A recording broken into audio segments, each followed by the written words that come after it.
आयशा के और इकराम के तल्लुकात आपस में किस तरह के थे? 5 वक्त का नमाजी मेरा देवर, नेक बच्चा था, इसलिए मैं अपनी बहन का रिश्ता उसके लिए लेके गई। अपनी बीवी से बहुत प्यार करता, कोई लड़ाई नहीं, कोई झगड़ा नहीं, उनका आपसी मतलब तल्लुकात उनके बहुत अच्छे आए थे। 8 साल उनकी शादी को हो गए, कुछ भी नहीं। हमारा घर एक है, 7-7 कमरे हैं हमारे। आपके कुछ रिश्तेदार भी हैं, कुछ मोहल्लादार भी हैं, कोई ऐसी बातें कर रहे हैं कि आयशा के अपने बहनोई के साथ, बहनोई के अपनी साली के साथ नाजायज तल्लुकात थे, शादी के लिए उकसाता रहा, जब वो ना मानी तो आखिरी दिन उसको कत्ल कर दिया। इस कहानी के पीछे असल हकीकत बजी क्या है? उससे कुछ करवाया गया, क्योंकि ये वो उसने आज तक चूहा नहीं मारा, कॉकरोच नहीं मारा, तो उसने इतनी बड़ा काम कर दिया। सब लोग बकवास कर रहे हैं, मीडिया वाले, इन लोगों तमाशा पकड़ा हुआ है, मेरी मरी बहन पे उसकी किरदारकशी कर रहे हैं। नाज़रीन, इस घर में ईद के अगले दिन क़यामत गुजर गई। आयशा, जिसकी चंद ही घंटों के बाद शादी होने वाली थी, उसको कत्ल कर दिया गया। दूल्हा आयशा की बहन और मुलजम इकराम की जो भाभी मेरे साथ बैठी हैं, इनसे जानते हैं, ये आयशा को भी उतना जानती है, ये इकराम को भी उतना जानती हैं। तो सारी बात इनसे करते हैं कि असल हकीकत क्या है। सिद्रा बहन, ये बताइएगा कि आयशा के और इकराम के तल्लुकात आपस में किस तरह के थे? बहन भाइयों वाले ताल्लुक थे। बहन मानता था इकराम और वो उसको भाई मानती थी। हमारे साथ ही अपने, जब भी अम्मी की तरफ अपनी बीवी के साथ आता, अकेला कभी नहीं आया। अच्छा। और कोई ऐसे तल्लुकात होते तो वो अकेला भी किस घर में आता। आयशा के साथ भी अपना सारा बचपन गुजारा। कितना अरसा हो गया आपको साथ की शादी हुई? 13-14 साल हो गए। बाजी, इकराम का करैक्टर कैसा था? बहुत अच्छा था, किसी से कोई नहीं, उसने कुछ ज्यादा बात करनी ना कम। उसने किसी ने अगर उसके साथ बदतमीजी भी की ना, उसने कहा कोई बात नहीं, लाख ले छोड़ दो, कुछ नहीं। 5 वक्त का नमाजी मेरा देवर, नेक बच्चा था, इसलिए मैं अपनी बहन का रिश्ता उसके लिए लेके गई। अपनी बीवी से बहुत प्यार करता, कोई लड़ाई नहीं, कोई झगड़ा नहीं, उनका आपसी मतलब तल्लुकात उनके बहुत अच्छे आए थे। 8 साल उनकी शादी को हो गए, कुछ भी नहीं। हमारा घर एक है, 7-7 कमरे हैं हमारे। अच्छा, आप एक ही घर में दोनों बहनें रहती हैं? जी, एक ही घर में रहती हैं हम दोनों बहनें। अच्छा बाजी, जैसा कि ये एक आपके कुछ रिश्तेदार भी हैं, कुछ मोहल्लादार भी हैं, कोई ऐसी बातें कर रहे हैं कि आयशा के अपने बहनोई के साथ, बहनोई के अपनी साली के साथ नाजायज तल्लुकात थे, शादी के लिए उकसाता रहा, जब वो ना मानी तो आखिरी दिन उसको कत्ल कर दिया। इस कहानी के पीछे असल हकीकत बजी क्या है? सब लोग बकवास कर रहे हैं, झूठ बोल रहे हैं। उनकी माएँ बहन क्या घर पे नहीं है? आयशा पे इल्जाम लगा रहे हैं, मेरे देवर पे लगा रहे हैं, वो ऐसा नहीं था। उसे ये कत्ल करवाया गया, उसने किया नहीं ये कत्ल। कत्ल करवाया गया? उससे कुछ करवाया गया, क्योंकि ये वो उसने आज तक चूहा नहीं मारा, कॉकरोच नहीं मारा, तो उसने इतनी बड़ा काम कर दिया। अच्छा, हमें समझ नहीं आई उसने क्या किया। ये हम खुद इतनी टेंशन में कि उसके भाई ने उनसे लाताल्की कर दी है कि हमारा कोई तल्लक नहीं अपने भाई के साथ है। 5 वक्त के नमाजी है, कोई लड़ाई कोई झगड़ा नहीं किसी के साथ, ना ही कोई रिकॉर्ड है उनका, क्रिमिनल रिकॉर्ड कोई नहीं उनका। अच्छा बाजी, आपने कहा कि इकराम के भाइयों ने, यानी आपके जेठ ने और आपके शोहर ने अपने भाई कातिल मुलजम इकराम से कतई तल्लक कर दिया है, तल्लक खत्म कर दिया है। खत्म कर दिया। आज वो आपके साथ खड़े हैं? मेरे साथ खड़े हुए, मेरे माँ बाप के साथ खड़े हुए। उन्होंने बोला है कि मेरे भाई को जो मर्जी सजा दे, हमें कोई नहीं, उसने गलत काम किया है। कितने बच्चे हैं इकराम के? 2 बच्चे हैं। इकराम की जो बीवी है वो पैरालाइज है? नहीं, उसका शोल्डर जो पैरालाइज है, इस वजह से वो इस तरह की हरकतें करता था? नहीं, कुछ भी नहीं, माशाल्लाह आपके सामने सेहत तंदुरुस्ती वाली है। मैंने यहाँ पर आके देखा तो माशाल्लाह ठीक है, देख ले, खूबसूरत भी है, पढ़ी लिखी है, ठीक ठाक है। मेरी बहन छोटी भी पढ़ी, वो भी पढ़ी लिखी है। सब लोग बकवास कर रहे हैं, मीडिया वाले, इन लोगों तमाशा पकड़ा हुआ है, मेरी मरी बहन पे उसकी किरदारकशी कर रहे हैं। इनको शर्म नहीं आ रही कि माई बहन घर पे नहीं है क्या? मरी का कफन मेला कर रहे हैं। हमारे साथ जो होना था वो तो हो गया, इन लोगों ने हमारे जख्मों पे नमक छिड़का है।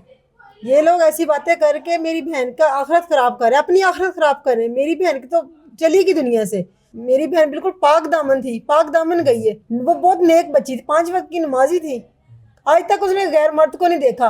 तो उसकी जो तस्वीरें पूरी मीडिया पे दिखाई जा रही है। बाजी देखिए, ये आप ही की फैमिली में से कुछ शख्स है ना जिसने मीडिया को तस्वीरें भी जारी की और आप उसको जानते भी हैं, उनकी वीडियोस भी बनी हुई है जो इस तरह की गुफ्तगू कर रहे हैं। यही नहीं ना पता चला किसने दी, कोई मान नहीं रहा कि तस्वीरें किसने दी, क्योंकि हम लोग ये मीडिया पे मामला लाना ही नहीं चाहते थे। जो इस सिर्फ इन्हीं हरकतों की वजह के इल्जाम तराशी करेंगे, बच्ची की किरदारकशी करेंगे, हम लोग ये नहीं चाहते थे। तक मेरा देवर इस घर में आया है ना, मेरी अम्मी को माँ जी, उसको बहन जी, एंड पे वो मेहंदी लगवाने गया। उसने कहा हमारी बहन कोई नहीं, आशा की शादी पे हमने सारी खुशियां पूरी करनी है उसकी। तो इसलिए उसके साथ मेहंदी लगवाने गई है। उससे कुछ इंटरव्यू लिया जरा, हमें समझ ही नहीं आ रही हमारे साथ बन क्या रहा है। लोग बार बार कोई बात कुछ कर रहा, कोई बात कुछ कर, इन लोगों को तो इतनी शर्म बगैरतों को है कि मरे को तो छोड़ दें हम लोग।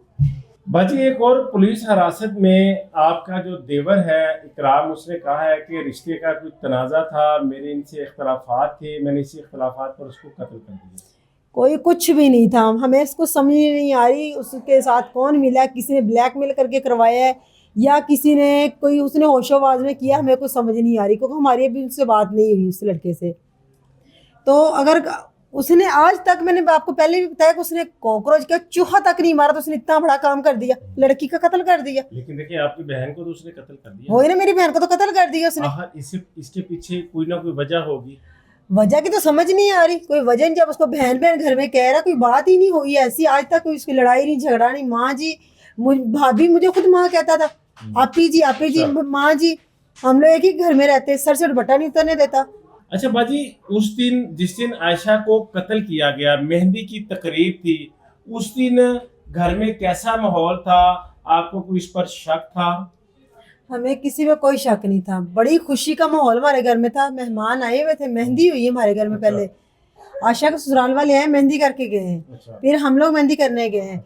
यहाँ पे डांस हो रहा है, बच्चे सारे वो खुद मिलके कर रहे हैं डांस, लड़का जिसने कत्ल किया है डांस कर रहा है, सब लोग मिलके गाने गा रहे हैं, सब लोग बड़ी खुशी खुशी। घर में ना पूरा माहौल खुशियों का था। पता नहीं जलील इंसान ने क्या सोचा, इसके दिमाग में क्या आई क्या नहीं, इसने जब ये वाकया किया है, हमें इसी बात की समझ नहीं आ रही ये लड़का चाहता क्या था। बाजी, जिस वक्त आयशा को कत्ल किया गया, उस वक्त कमरे में कौन कौन मौजूद था? उस टाइम मेरी जो इकराम की बीवी, वो बेड पे लेटी हुई थी। अच्छा। उसकी काफी तबीयत खराब थी, तो हॉस्पिटल से लेके आए, तो उसको डॉक्टर ने बोला उसकी भी तबीयत खराब थी? हाँ, आयशा इकरा की तबीयत खराब थी ना। अच्छा। तो वो लेटी, इसको रात को डॉक्टर ने इंजेक्शन लगाए, तो उन्होंने बोले कल 11-12 बजे से पहले ना इसको उठाइएगा, ये नहीं उठेगी। इसको आई तो नशे में थी। अच्छा। तो हमने भी इसको नहीं समझ नहीं आई कि उसने क्या बना है। आप उस वक्त कहाँ पर थी? मैं पहले 4 बजे तक इस कमरे में ही थी। इसी कमरे में अच्छा। इकराम का ना छोटा बच्चा है, 1.5 से 2 माह का। अच्छा। उसको संभाल रही थी, वो हॉस्पिटल गए हुए थे, मेरा भाई और इकराम लेके गया था। अच्छा। मैं उसके बच्चे को संभाल रही थी। तो बाजी, जब आपकी बहनें भी अंदर थी, कजनें भी अंदर थी, क्या जब ये उसने उसको गोली मारी, कत्ल किया, पहले गला दबाया, क्या उस वक्त किसी को पता नहीं चला कमरे में से? किसी को पता नहीं चला, कुछ थके हुए सब लोग थे, क्योंकि वो सो गए। और जब गोली चली है ना, समझ नहीं आई क्या मना क्या नहीं। उस टाइम मैं नहीं मालूम कोई स्प्रे किया क्या नहीं किया। गोली चलने के बाद थोड़ी देर बाद सब लोग उठ गए, जब चीखो पुकार पड़ गई, जब गोली चल गई, जैसे कोई ब्लास्ट हुआ छोड़ा, जैसे पटाखा चला या बलून फटा है। अच्छा, बिल्कुल माइनर सी आवाज, किसी को कोई आवाज नहीं हुई। हम लोग ही सामने रूम में सो रहे थे, ये बड़े भाई की फैमिली भी और हमारी फैमिली भी इसी रूम में थे। बाजी, जब आप ये आवाज सुनती हैं, आप कमरे में आती हैं, तो क्या देखती हैं? ये देखती हूँ कोई शोर चीखो पुकार एक दफा हो गई है कि आशा कुछ हो गया, आशा की नस फट गई, हार्ट अटैक हो गया आशा को, आशा की दिमाग की नस गोली का किसी को नहीं पता? गोली का किसी को नहीं पता। जब हमने, मेरे मियाँ भी आए हैं, उन्होंने देखा तो वो भी यहाँ पे गश का गिर गए, नीचे बेहोश हो गए मेरे मियाँ। मेरे मियाँ जो, मेरी अम्मी भी, इकराम का भाई इरफान था। हाँ। अच्छा। जब देखा फोन नहीं करा तो वो बेहोश होकर नीचे गिर गए। अच्छा। उसको हमने पकड़ा है, जब देखा है तो उन्होंने फिर जब होश आई तो 15 पे फौरन कॉल की है, उसका फोन नहीं कर रहा है। जब देखा तो वो गले में 2 बल थे उसके दुपट्टे के। अच्छा। वो निकाल के पहले गला दबाने की कोशिश की है। फिर देखा तो नीचे गोली का ना वो जो होता है ना खोल पड़ा हुआ था। फिर पता लगा इसको गोली लगी है। उससे पहले हम लोग 3 से 4 कॉलें 15 पे कर चुके थे।